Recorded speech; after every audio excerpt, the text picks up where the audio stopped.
Então abra sua Bíblia no Salmo 126, que já foi bem representado pelos dois times aqui, né?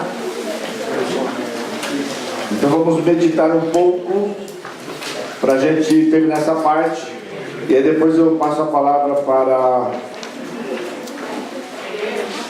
o Diego, para outra parte que vai ter hoje à noite. Mas vocês não vão dormir, vai ter uma atividade da madrugada toda, brincadeira. Vocês estão mortos aí.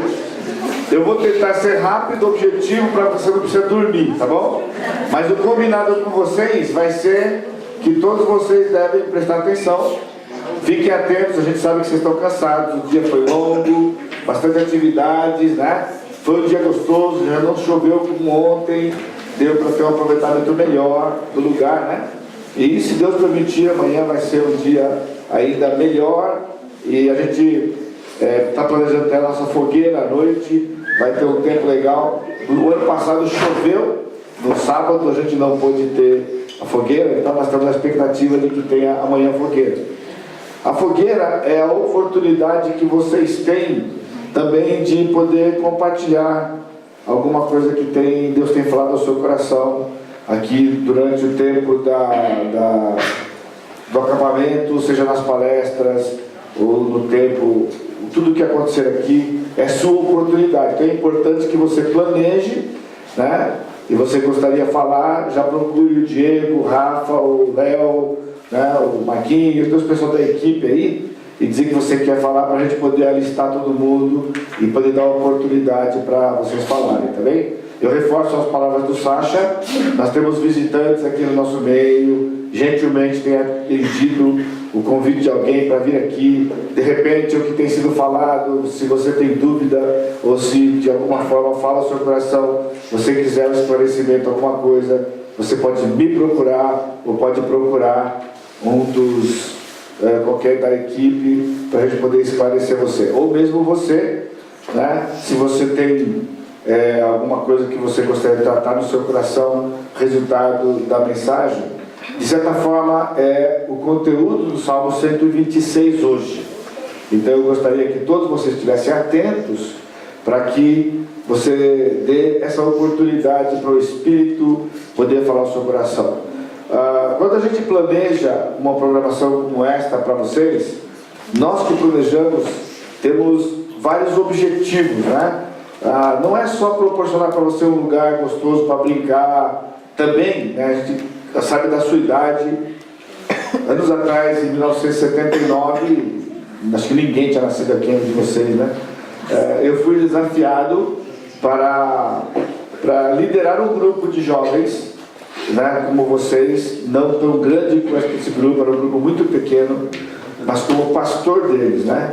E na época, o meu pastor me desafiou de que o jovem, nesse caso, nesse sentido também, os adolescentes, eles precisam de 3 coisas básicas: boa música, uma boa pregação, um desafio da palavra de Deus e uma boa parte social ou esportiva.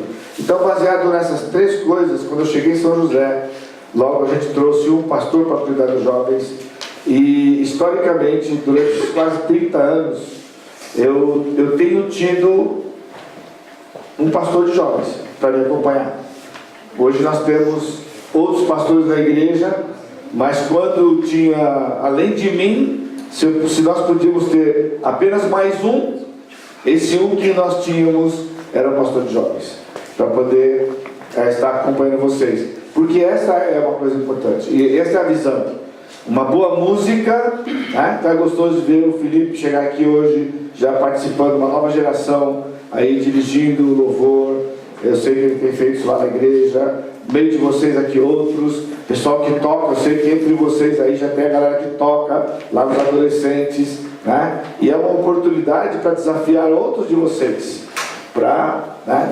A pessoa da dança, cadê a Camila? A Camila estava aqui pertinho? Está lá fora. Está lá para lá, né? Então a Camila tem treinado aí 2, 3 gerações já, né? Tem a turma que é da turma dela, tem uma turma antes dela, tem a turma dos pequenininhos, das pequenininhas, na verdade. Então, por quê? Porque a gente crê nisso, né? As gerações que vão chegando vão sendo treinados.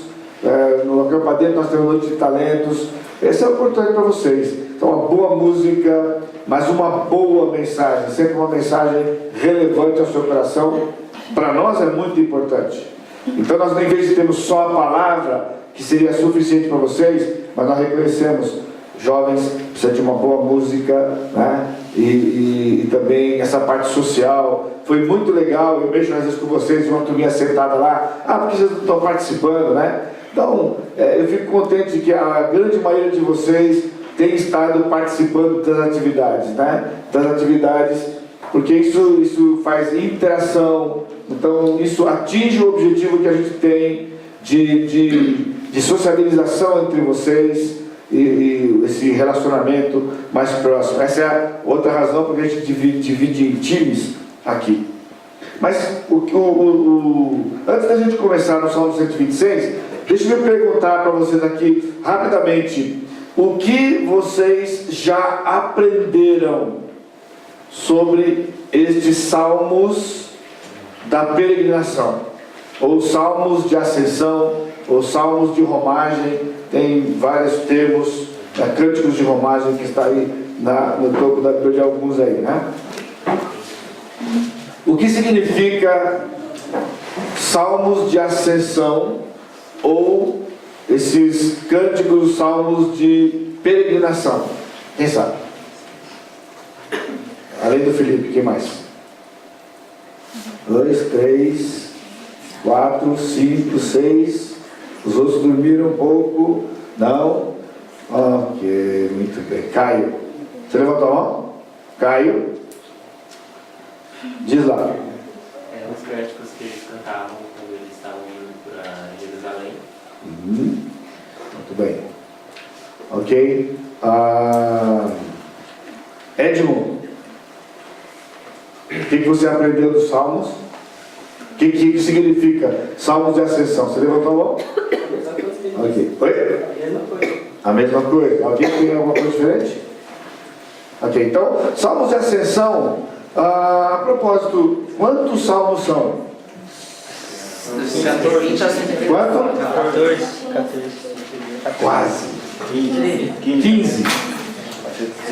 De 120 a 134. Então, de 120 a 134, 120 inclusive, então são 15 salmos, ok? São 15 salmos de ascensão. E então estes salmos, eles foram compostos em épocas diferentes. Não foram compostos por uma só pessoa. Eles não foram compostos na mesma época, mas foram compostos, alguns deles são de Davi, tem um deles que é de Salomão, e tem este aqui e outros que são pós-cativeiro, bastante tempo depois deles, né? Então, é interessante que à medida que eles foram sendo compostos, eles foram formando estes cânticos que a nação de Israel entoava quando eles iam para Jerusalém. Então começou na época de Davi, e na época de Davi ainda não era com respeito ao templo, era com respeito ao tabernáculo, porque o templo só foi construído por Salomão. Então Deus havia ordenado lá através de Moisés, quando Moisés tirou o povo do Egito, que ao longo de um ano do calendário judaico, que começava no mês de Nisan, no nosso calendário março, abril, mais ou menos, durante um ano, a contar desse mês, o povo de Israel deveria subir 3 vezes a Jerusalém para participar de 3 festas, que eram 3 festas importantes e 3 festas obrigatórias. Então uma era a festa da Páscoa, que era exatamente no mês de Nisan. A outra festa era a festa de Pentecostes, que era 50 dias depois da Páscoa. E a outra festa era a festa das trombetas, que acontecia no 7º mês. Então essas 3 festas, o povo de Israel tinha a obrigação de subir a Jerusalém. E como eles não tinham carro na época, não havia avião, eles saíam das suas cidades, onde eles moravam, e eles iam a pé, às vezes em cima de jumento, que era o veículo que eles podiam ter mais fácil, talvez era mais barato do que até ter um cavalo, que já era mais caro, mas a grande maioria deles ia a pé. E eles iam em grupos, familiares, eles se juntavam com a turma que morava na região, num certo bairro, como se fosse um bairro aqui, né? Aquela turma dos amigos de bairro, como é que funciona? O pessoal se junta hoje, eles fazem festa junina, fecha a rua, põe bandeirinha. Então, isso até ainda tem um pouco. Na minha época de infância, em São Paulo era muito comum essa amizade que havia no bairro, né? Normalmente o povo do bairro se conhecia bem. E era comum também, às vezes o pessoal fazia piquenique. Juntavam uma turma, eles arrumavam dinheiro lá, alugavam um ônibus e iam para a praia, por exemplo. Juntavam um lugar de gente que cabia no ônibus, 30, 40 pessoas, punham no ônibus e iam para Santos, passar o dia em Santos, né?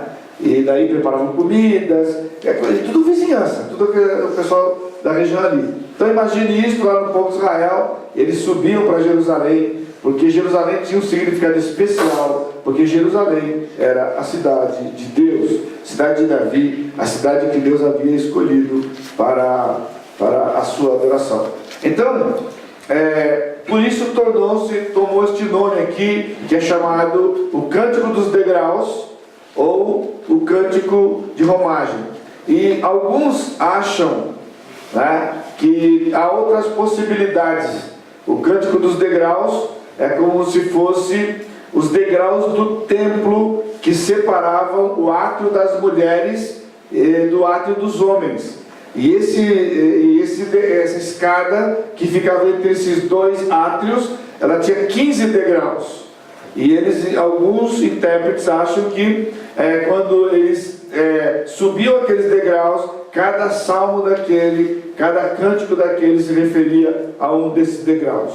Mas a posição mais provável mesmo é esta posição que a gente tem adotado e que o Sacha já passou para vocês, que eles cantavam ao longo da sua caminhada para Jerusalém e relembrando os feitos do Senhor na vida deles. Então cada salmo deste tem uma ênfase importante.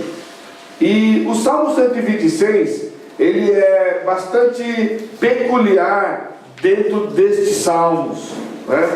Porque ele fala de uma época específica no povo de Israel, já muito tempo depois de Davi. Davi compôs alguns deles, por exemplo, 127, que nós vamos ver amanhã cedo, foi composto por Salomão. O 124, que o Sacha falou hoje de manhã, o primeiro, por exemplo, foi feito por Davi. Então, entre Davi e Salomão, nós temos aí mais ou menos uns 50 anos de distância entre eles. Mas entre Salomão e o 126, que aconteceu depois do cativeiro, nós temos cerca de quase 500 anos.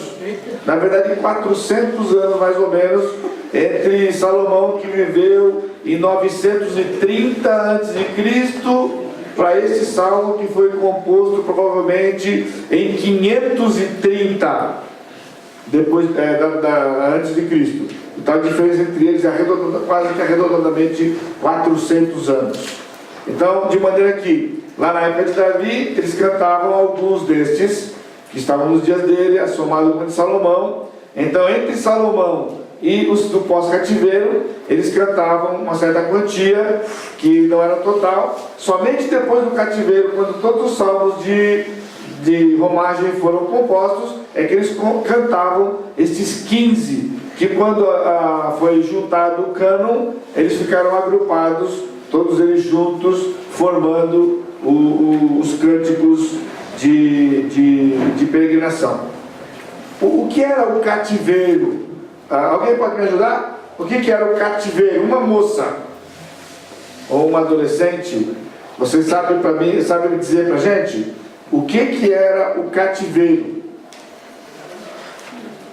Se você não se prontifica, eu chamo você. Eu digo o seu nome e você fala. Quem vai salvar a pátria? Ou eu vou chamar alguém? Moça. Menina. Adolescente. Quem? Brenda. A Brenda sabe? Onde ficavam os presos? Sim, onde ficavam os presos. Agora, quando nós falamos cativeiro de Israel, aonde aconteceu o cativeiro? Aonde era? Na Babilônia. Na Babilônia? Muito bem. Então, o cativeiro na Babilônia. O povo de Israel foi levado para lá. Agora, é importante que vocês saibam isso para entender o Salmo 126. Então, se vocês não relembrarem, se você não entender o que era o cativeiro, não vai entender o Salmo 126. Inclusive, muitos pregadores, missionários, teólogos, eles erram na interpretação deste salmo, alguns até atribuindo a Davi o salmo. Por quê? Porque não estão conscientes do que era exatamente o cativeiro. Então, o que foi o cativeiro? O povo de Israel tinha livre acesso a Jerusalém, correto? Eles tinham que ir 3 vezes por ano, eles tinham que subir a Jerusalém para adorar o Senhor. Então a cidade foi construída por Davi, era uma cidade bonita, havia todo um aspecto de esperança naquela cidade, era a cidade onde Deus habitava pessoalmente, porque a presença do Senhor, a glória do Senhor estava no santo dos santos do templo. Entendeu? Então, quando o pessoal ia para lá, eles não iam para conhecer a cidade, não iam para fazer um tour da cidade. Eles iam lá, porque em todo o mundo, se você está pensando em todo mundo, somente naquele lugar, havia um lugar específico, uma casa específica, onde estava ali a presença do Senhor. E aquele lugar era representado por uma fumaça que ficava naquele lugar. Aquele lugar era a habitação da glória do Senhor. Então, ir a Jerusalém significava o privilégio que o povo de Israel tinha, e somente o povo de Israel tinha, de sair de qualquer lugar do território de Israel, se dirigir a Jerusalém, e ali ele estaria bem perto da presença física do Senhor, representado por aquela fumaça que estava ali no Santo dos Santos.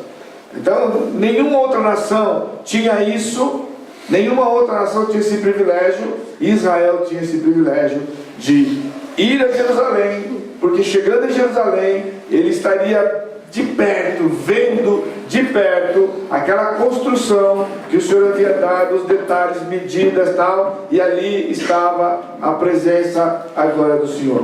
E daí eles podiam se lembrar das promessas. Então eles iam cantando estes salmos, as promessas que o Senhor tinha dado para eles, e depois eles voltavam de Jerusalém.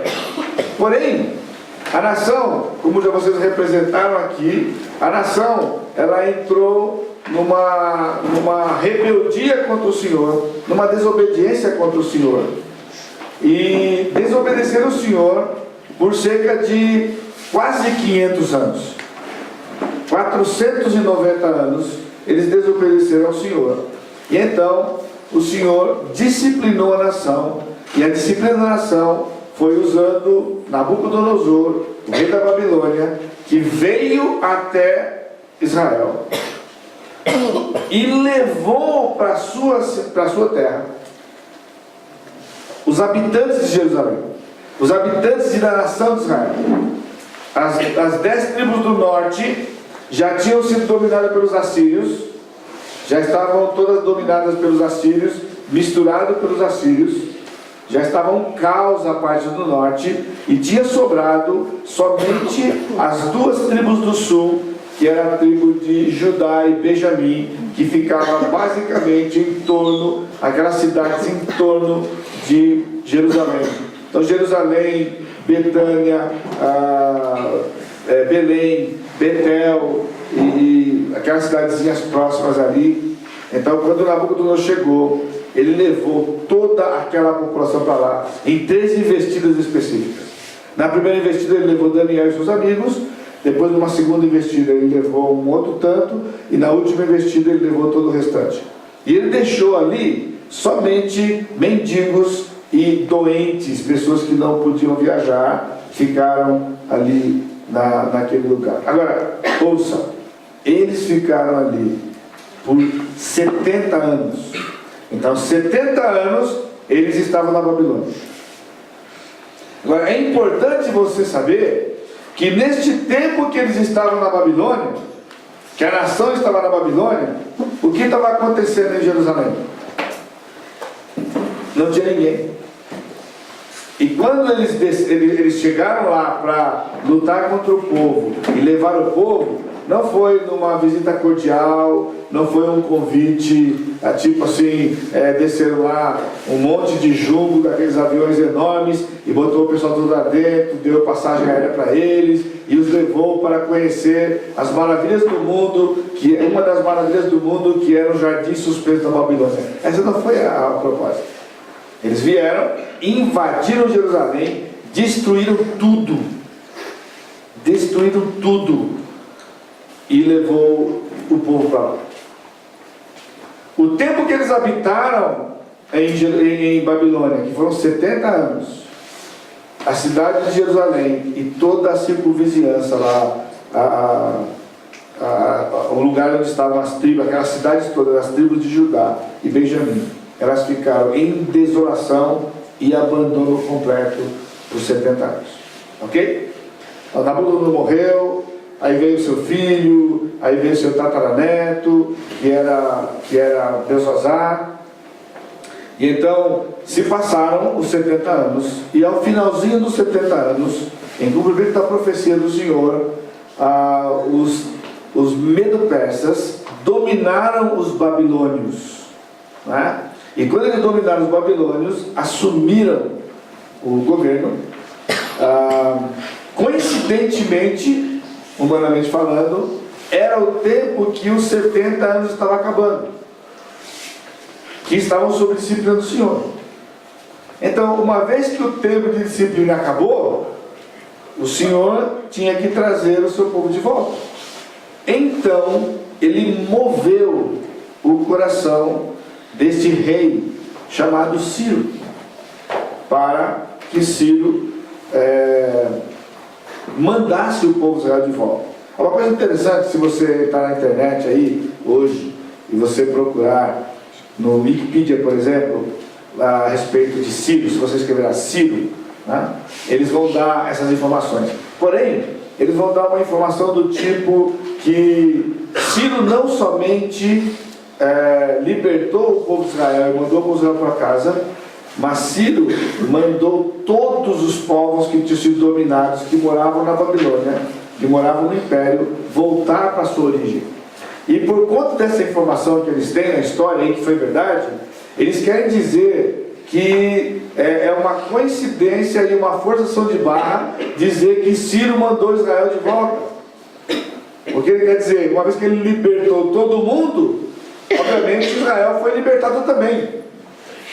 Agora, eles não estão entendendo que os outros povos foram libertos por Ciro, porque Deus obrigou Ciro a mandar o povo de volta de Israel.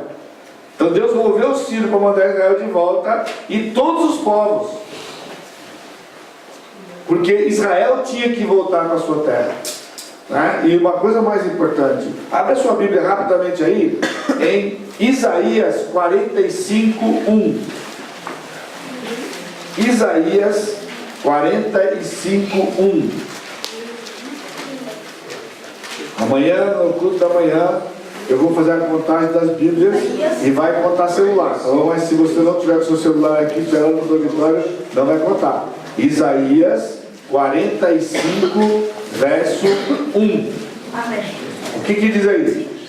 Assim diz o Senhor ao seu ungido, a Ciro, a quem tomo pela sua mão direita, para abater as nações diante de sua face. Eu soltarei os lombos dos reis para abrir diante dele as portas. e as portas não se fecharão. Ok? Meu ungido, Ciro. Agora, vocês sabem quando foi que Isaías escreveu esse livro? Isaías escreveu o seu livro 700 anos antes de Cristo. E o Ciro assumiu o trono em 539 antes de Cristo. Entre Isaías e Ciro subir no trono tem uma distância de 160 anos, mais ou menos. Quando Isaías falou o meu ungido, quando Deus falou para Isaías para escrever o meu ungido Ciro, Ciro não tinha nem nascido ainda. Ciro ainda ia demorar quase 100 anos para nascer. Está entendendo aqui? Então, quando Ciro surgiu, nasceu e cresceu e se tornou o imperador dos Medo-Persas, com todo aquele poder, tudo isso foi Deus que fez na vida deste homem. E Ciro era alguém separado por Deus para trazer o povo lá de volta. E assim aconteceu. Quando Ciro assumiu, Ciro assinou um decreto libertando o povo de Israel e, consequentemente, outros povos. Detalhe ainda: Ciro pagou todas as despesas desse pessoal para voltar e financiou toda a reconstrução da cidade. Tudo que foi gasto para reconstruir a cidade e o templo, Ciro pagou, e na verdade saiu dos cofres dos Medo-Persas durante 50 anos mais ou menos que demorou para construir todos os muros da cidade por Esdras e Neemias. Então, se você está acordado ainda, eu estou te dando o ambiente do Salmo para você poder entender, quando você estiver lendo lá, o que é o Salmo 126. Então aqui você está vendo, nós mencionamos Isaías, nós já mencionamos Ciro, nós mencionamos aqui Daniel. Agora eu estou falando para você que é nos dias de Esdras e Neemias, Ageu, Zacarias. Então esses livros da Bíblia, todos eles estão falando da mesma época, quando Ciro mandou o povo de Israel de volta para a terra. Então qual é o contexto disso? Israel vivia na sua terra. Israel era o povo de Deus. Israel se rebelou contra Deus. Israel foi levado cativo. E durante o tempo que Israel foi levado cativo, a terra ficou em desolação, a terra ficou abandonada, o povo viveu na Babilônia. Babilônia aqui é como se fosse o Egito lá atrás, na época de José, entendeu? Babilônia aqui, Egito lá, sinônimo do mundo. É como se fosse o mundo, e eles estavam agora no mundo, como o segundo grupo representou aqui. Então veja lá. Se nós fôssemos dar um tema para este salmo, este cântico de romagem aqui, que é o sexto cântico, é o sétimo cântico, né, na sequência, ele seria voltando para casa, porque Israel está voltando para casa. E eu coloquei um outro tema baseado no nosso tema do retiro aqui. Então o tema o título para este salmo aqui é Há um fim para a peregrinação. Há um fim para a peregrinação.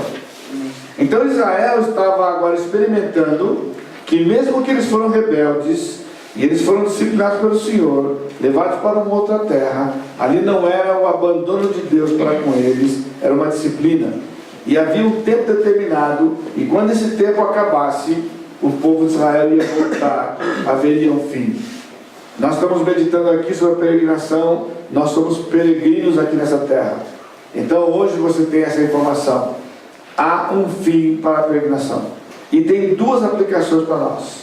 A primeira aplicação é que o fim da nossa peregrinação, em última análise, vai ser quando Cristo vier buscar a igreja. Pode ser hoje à noite, quando a trombeta vai tocar, e aí então nós vamos ouvir a trombeta, e nós vamos subir e encontrar com o Senhor, e a peregrinação cessou. Ok? Agora, é importante você saber que se você está aqui hoje à noite e você ainda não é um peregrino, a sua peregrinação não vai cessar. Bom, primeiro porque você não é peregrino. Só cessa a peregrinação de quem? De quem é peregrino. Quem não é peregrino, não cessa a peregrinação. E o peregrino é alguém que é de uma terra, que vive numa outra terra. Esse é um peregrino. Ele fica peregrinando nesse tempo, porque ele é de uma outra nação. Então nós não pertencemos a este mundo, nós estamos de passagem aqui neste mundo. Nós estamos peregrinando neste mundo. E daí nós sofremos as pressões de vivermos num mundo que não é o nosso, enquanto aguardamos o mundo que é o nosso mundo. Então, esse cântico, ele tem, a gente pode dividir naturalmente em 3 partes. A primeira, os efeitos da restauração. Então, ao fim para a peregrinação, então no fim da peregrinação, o Senhor vai nos restaurar. Assim como Ele restaurou o povo de Israel de volta, Ele vai nos restaurar. Seja quando a trombeta tocar, Ele vai nos restaurar fisicamente, nos levando a um estado diferente, em que nós não seremos mais suscetíveis à morte. Ou, se você está crente, salvo pelo Senhor, mas está em rebeldia, está vivendo no pecado, você está peregrinando. Além de ser um peregrino por ver nesse mundo, você está vivendo como um mundo. Então você está vivendo como um peregrino dentro do mundo, sendo influenciado pelo mundo, como Israel viveu estando na Babilônia. Então, primeiro, os efeitos da restauração. Quando o Senhor restaurou a sorte de Sião, ficamos como quem sonha. Então a nossa boca se encheu de riso e a nossa língua de júbilo. Então entre as nações se dizia: grandes coisas o Senhor tem feito por eles. Grandes coisas, com efeito, grandes coisas fez o Senhor por nós. Por isso estamos alegres. Então a questão é o seguinte: quando Deus age na nossa vida e Ele nos restaura, existe um efeito imediato. Qual é? Alegria. Ele diz, quando Ele restaurou, ficamos como quem sonha. A gente aqui no Brasil, a gente não tem uma noção do que é isso aqui. Porque a gente viu uma época de paz, a gente nunca viveu debaixo da força de um outro governo sobre nós, de um outro reino sobre nós. O mais próximo que você poderia saber do que você escuta é você imaginar uma pessoa que está preso por 15, 20 anos. Você pode imaginar uma pessoa que pega prisão perpétua e ele tem 25 anos de idade. 40 anos depois, de repente, sem nenhuma esperança da parte dele, ele recebe indulto, ele recebe liberdade pelo presidente da República. 40 anos depois, ele ficou mais tempo preso do que ele tinha de vida quando ele foi para a cadeia. Porque ele ficou 25 anos de liberdade e 40 anos preso. Você pode imaginar, quando essa pessoa receber essa notícia, você está livre. A porta, se ela abre. Pela primeira vez, ele vê aquela porta aberta, só a porta dele, porque ele está acostumado, quando vai todo mundo para o pátio para tomar sol, todas as salas abrem, e tem um corredor que eles passam, e esse corredor os leva para um lugar só, pela fora. Dessa vez, tudo trancado, só a porta dele abre.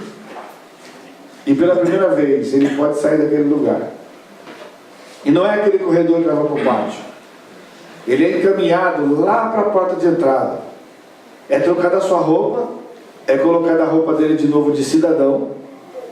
Não aquela roupa que ele usa lá dentro, que tem um número aqui, que não interessa o nome que ele tem, o que vale é o número que ele tem aqui. E agora ele chega lá fora, e de repente abre aquele portão. e ele dá um passo, e o portão fecha. Ele não tem mais paredes ao redor de onde ele estava, com altas, com arame farpado, holofotes e guaritas em cima do pessoal armado. Agora ele tem todo o mundo aberto na sua frente. Você pode tentar imaginar qual seria a sensação de um homem ou de uma mulher nessa situação? Pois é exatamente isso que aconteceu com você o dia que Cristo libertou você. Então você nunca teve essa sensação, porque você nunca pensou nisso, de que você era escravo do pecado, que você é escravo do diabo, escravo do mundo, vivia preso ao redor de paredes com algemas, amarras, e ali você vivia aquela vida junto com aquelas pessoas, sem liberdade alguma. Porque o mundo pensa que ele tem liberdade, porque eles podem fazer o que eles querem, mas eles não entendem que eles estão limitados àquele lugar que eles estão. Liberdade só há em Jesus. Amém. Só em Jesus. Então naquele dia, quando Cristo abriu seus olhos, você pode enxergar. Alguns de vocês que foram muito novos, talvez hoje, agora nessa fase da sua vida, que você já é maior um pouco, você já entende um pouco mais. E é exatamente lendo salmos como esse aqui, que você vai se dar conta do que aconteceu com você. Eu não fico surpreso, não ficaria surpreso, eu não fico surpreso, se entre vocês aqui, há vários de vocês, que nunca sequer tiveram esse pensamento, essa sensação, do que significa realmente a salvação que Cristo deu para você. Porque em Israel, eles perderam a liberdade que eles tinham de anualmente, 3 vezes por ano, ir a Jerusalém. Eles ficaram 70 anos na Babilônia, e eles não podiam sair dali para nada, nunca podiam ir para Jerusalém. Havia ali pessoas que tinham nascido ali na Babilônia, que nunca tinham visto Jerusalém. Numa época que não tinha fotografia, não tinha esse recurso que nós temos hoje, para que ele pudesse ao menos contemplar uma paisagem ou um desenho daquilo. Era só quando o pessoal contava. Por isso que ele diz que ficamos como quem sonha. Porque aqueles que estavam em Jerusalém, que viram a cidade e foram para o cativeiro, se ele saiu com 10 anos de idade, ele estava agora com 80 anos de idade. E agora quando ele vai voltar, o tempo que ele está voltando para Jerusalém, para a sua terra, é como se ele estivesse delirando, sonhando. Eu estou voltando para a minha terra, e de novo eu vou ver o quê? Jerusalém. Então a nossa boca se encheu de riso, a nossa língua de júbilo, e entre as nações se diziam. Então a segunda coisa importante, que quando o Senhor nos restaura, não é uma coisa que fica dentro do coração guardado. E aqui é uma luta que vocês têm que ter como jovens adolescentes, porque vocês são acanhados, têm vergonha. Para fazer coisa ruim não, mas para fazer coisa boa sim. Tem vergonha de dizer para as pessoas que são crentes, para os seus amigos na escola, né? Tem vergonha de sei lá, de falar as coisas que acontecem na igreja. Tudo você tem vergonha. Só não tem vergonha de fazer coisa errada quando deixamos você fazer coisa errada na escola, né? Mas a gente é assim. Ele diz, então entre as nações se dizia, grandes coisas o Senhor tem feito por eles. Está entendendo o que é? Grandes coisas fez o Senhor por eles. Então significa que são pessoas de fora. As pessoas que nos cercam, que convivem conosco, eles conseguem ver quando Deus está agindo na nossa vida. Ele pode não crer em Deus, aquelas nações não criam em Deus, mas eles reconheciam que o Senhor estava fazendo alguma coisa para eles.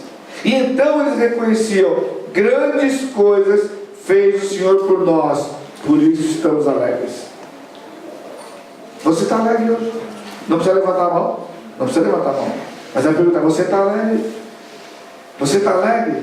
Se você não está alegre, então você está no cativeiro. Está entendendo? Então você está no cativeiro. Porque uma das características do peregrino bíblico, o peregrino, é que ele tem alegria. A alegria do Senhor, como o Sacha já falou hoje de manhã aqui no Salmo 125.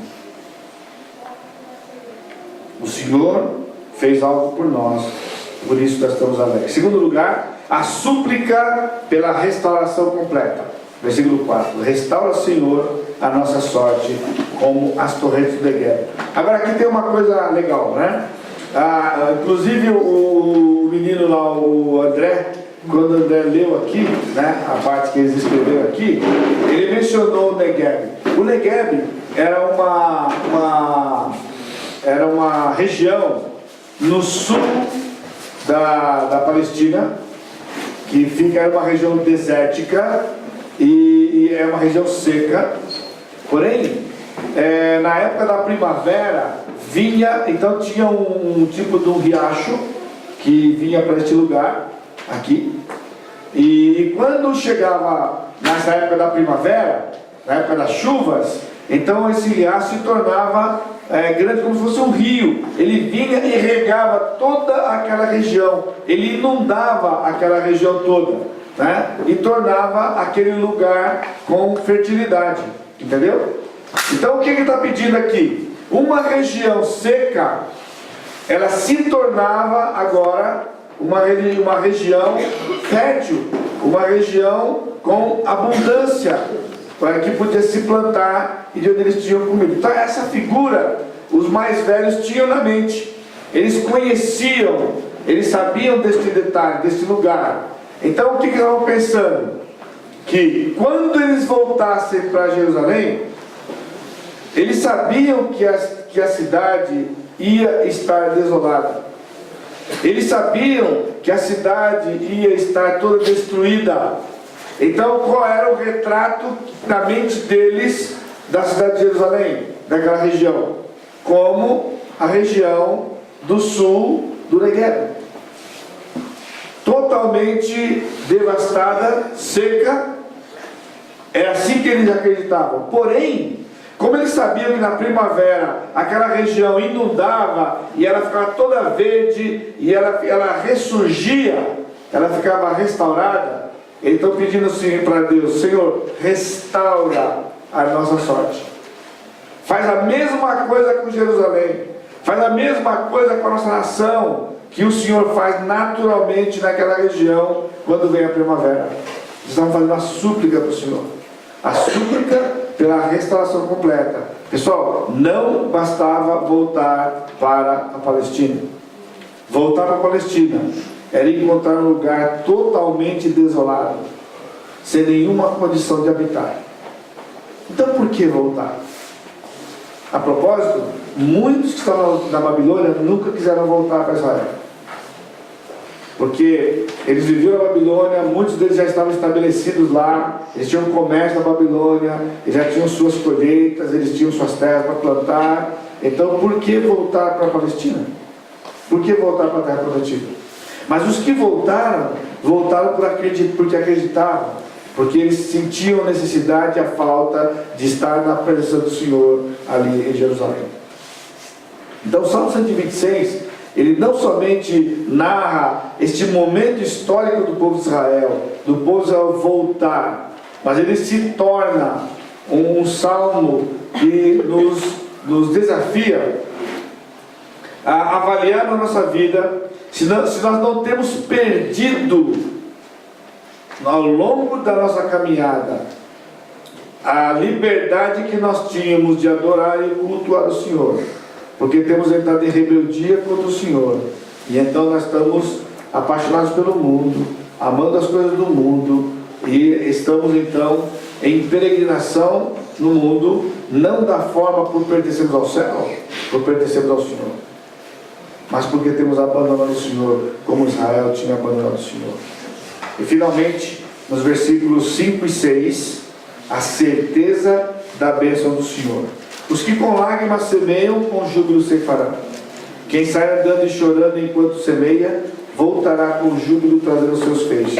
Então essa parte do Salmo, ela é uma parte profética. ela se torna a parte profética do Salmo. Por quê? Porque é como se Deus estivesse respondendo para eles a súplica do versículo 4. Restaura, Senhor, a nossa sorte. Então o Senhor disse para eles: o que vai acontecer? Quando vocês chegarem lá, o que eles vão encontrar? Mato. Mato. Você pode imaginar a altura do mato em 70 anos? Você lembra do quilômetro 11? Quantos de vocês lembram do quilômetro 11 aqui na sua mente, mais ou menos? Tem uma figura do quilômetro 11? Quando você está ali no salão, se você for ali fora, naquele puxadinho ali fora, tem o lago, depois tem aquele descampado lá, o pasto assim, inclinado, né? Onde tem o símbolo da igreja, depois os pés de cana que tem ali, lá em cima tem os pinheiros, né? Tá vendo aquela parte toda ali? Aquela parte toda, na época das chuvas, tem que ser cortado a cada 40 dias. Ideal se fosse cada 30 dias. Cada 45 dias tem que cortar, porque o mato vai crescendo. Se eles demorarem 2 meses, 3 meses para cortar, o mato está nessa altura. 3 meses, o mato está nessa altura. Então quando o Matias ou o Mauro vai cortar o pasto ali, eles têm a máquina, eles não conseguem cortar lá embaixo, porque está alto. Eles têm que dar um corte aqui no meio, com a máquina, e depois outro corte lá embaixo. É como se eles estivessem cortando no mesmo instante 2 vezes. Demora o dobro do tempo.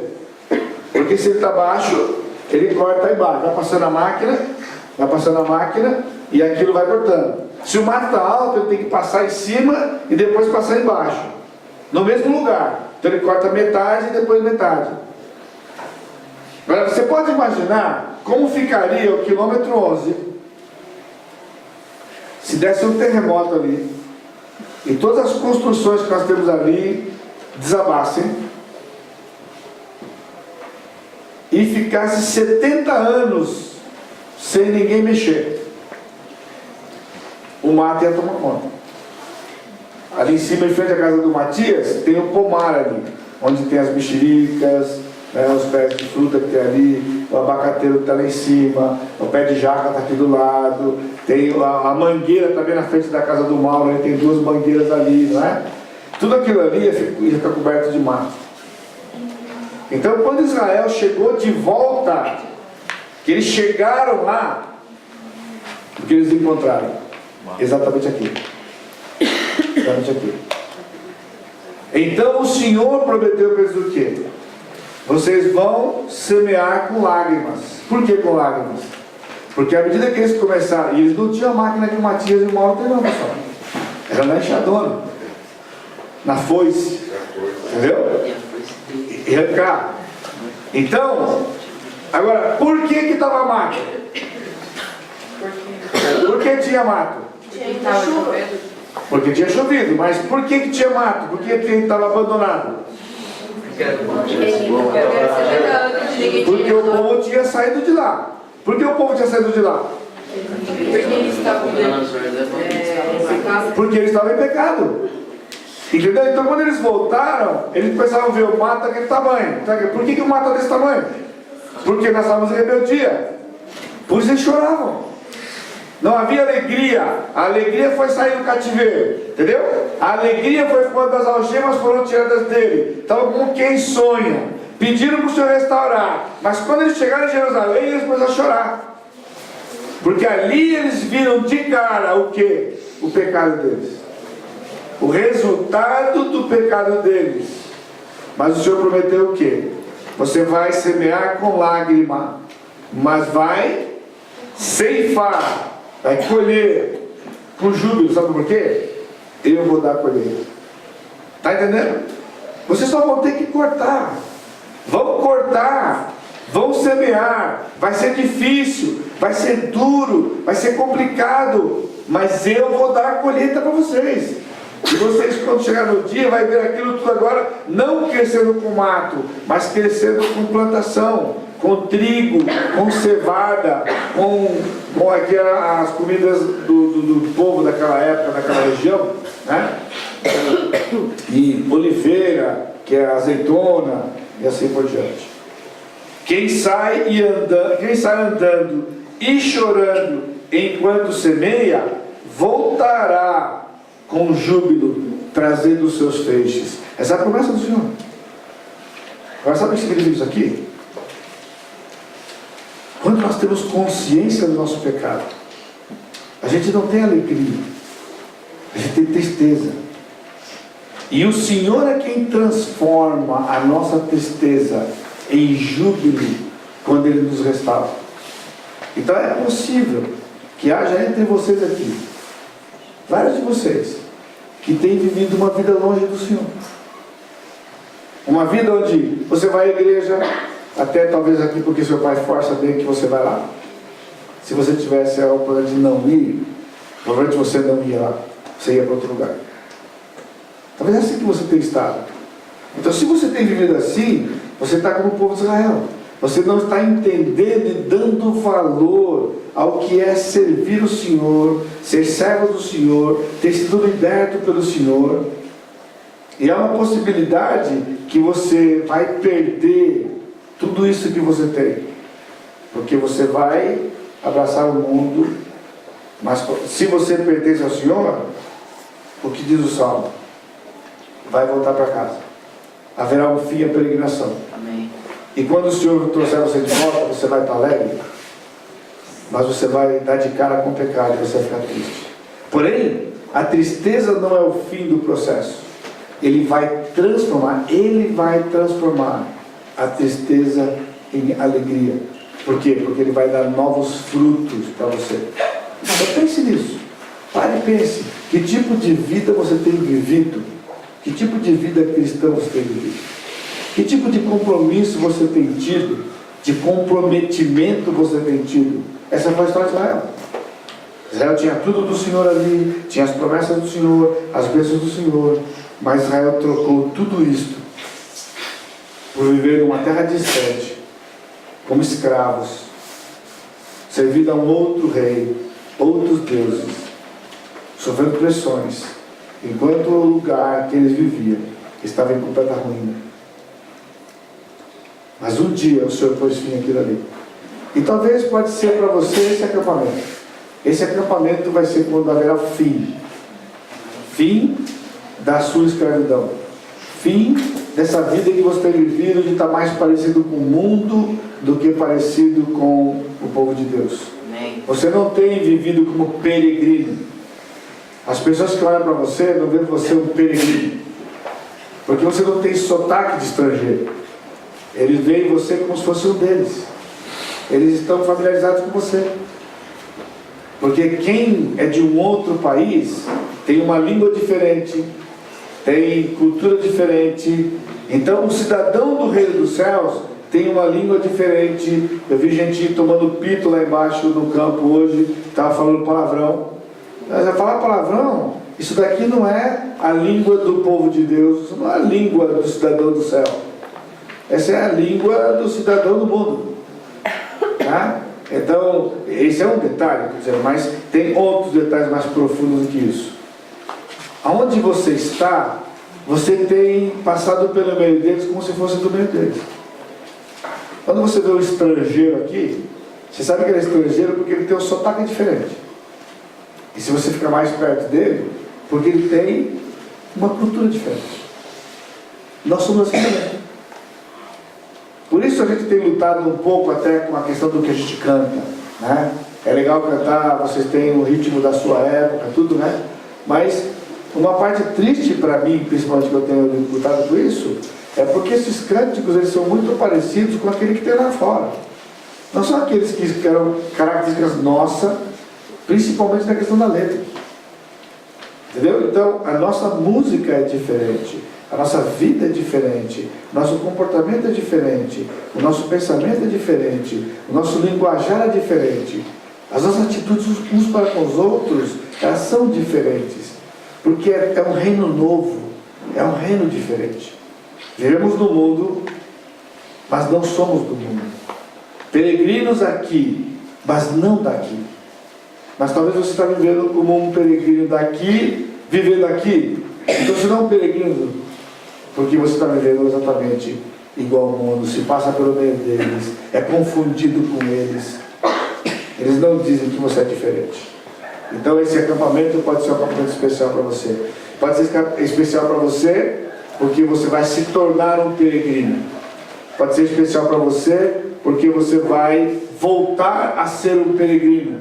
Porque você é um peregrino, mas não tem vivido como peregrino. Você está querendo se libertar. Quando a libertação de peregrino só quando Cristo voltar e nos chamar. Amém? Amém. Curva a sua cabeça. Precioso Deus, te agradecemos porque nesta noite o Senhor pôde nos lembrar daquele momento triste da vida do teu povo, quando o teu povo foi levado cativo para a Babilônia. Também daquele momento de júbilo e alegria, quando Ciro os libertou. Na verdade, quando o Senhor os libertou, através de Ciro como seu instrumento. E eles puderam voltar para casa. Eles puderam voltar. Ah, pai, há jovens aqui que precisam voltar para casa. Que nesses dias o Senhor possa falar ao coração deles. E eles possam reconhecer que eles têm estado infiltrados no mundo, que eles têm vivido como o mundo e não como peregrinos aqui nessa terra. Pai, há pessoas aqui, há jovens aqui, adolescentes aqui, que ainda não são peregrinos. E que neste acampamento possa ser um marco da vida deles, em que eles se tornem definitivamente peregrinos, cidadãos dos céus, vivendo aqui na terra, aguardando o dia que o Senhor virá nos buscar. Eu te agradeço mais uma vez por essa oportunidade. Abençoa o Sacha nesse instante, que está lá viajando, partindo para a outra América para estudar. Que o Senhor possa guardá-lo, ajudar que ele consiga completar suas tarefas todas. E tudo isso para a glória do teu nome. Eu te agradeço pela vida de cada jovem que está aqui, cada adolescente, cada membro da equipe, também para os membros da equipe, que eles possam refletir se realmente eles têm vivido como peregrinos, ou se eles têm estado envolvidos com o mundo e precisam ser restaurados e retornar para o Senhor. Eu te agradeço e suplico, no nome santo de Jesus, meu Senhor e Salvador. Amém, Senhor.